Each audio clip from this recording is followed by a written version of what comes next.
国防部要恢复一年的义务役，明年开始施行，会调集9100人。在其中呢，700位会派去外岛，等于13个人当中就1个人去到外岛做兵。国防部也表示讲，这甲过去抽到金马奖无共款，会依照专长户口抑个职权来做分配。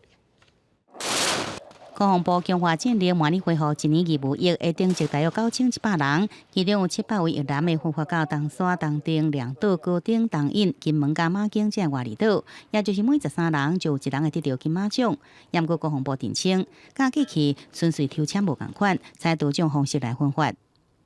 那么外离岛人员的补充是依据役男具备中高专长，或者是户籍设于外离岛，或者是呢志愿选填分发为主。如果不想去离外岛的义务役役男，其实不用担心，尊重你的意愿。那想要去离外岛体验，而且增加一些加给收入的，那可能人数会多过需求，还得靠抽签才能够如愿。国防部讲，义务役分发外岛了后，比较上备部队实施驻地专精基地训练。不过外界认为讲，国防部保留抽签的选项，而且义务役甲志愿役南咧编导阵训练，双方能力差真大，恐惊引发管理的问题。有专家讲，南咧编导阵早已经是常态，关键是不是落实完整的训练。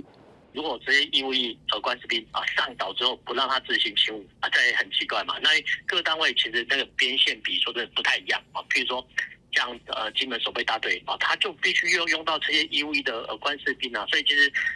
混编不是问题，重点是这些义务的官士兵有没有接受完整的训练。另外，国防部明年有算军医局编列98000外万，包含用来采购移动式照电工机、新型电工机架应用伫大量伤病患的治疗、战时急救伤。专家指出，国军过去忽视这个方面，无排除因应2027年台海冲突风险，将中来测试战时的准备。我个人认为这个方向是正确的，我会减少伤患后送的复杂度。也许有些手术我在野战医院就可以做了，我就不用一定要后送到后方的大型医院。学者表示，医疗设备对着减少伤病患有有帮助，养正做病院欠电的备援方案。国防部讲，依照国军病院依据5年军事投资所需要，配合医疗装备使用年限汰换更新，甲各国加强军医基础医卫量能做法共款。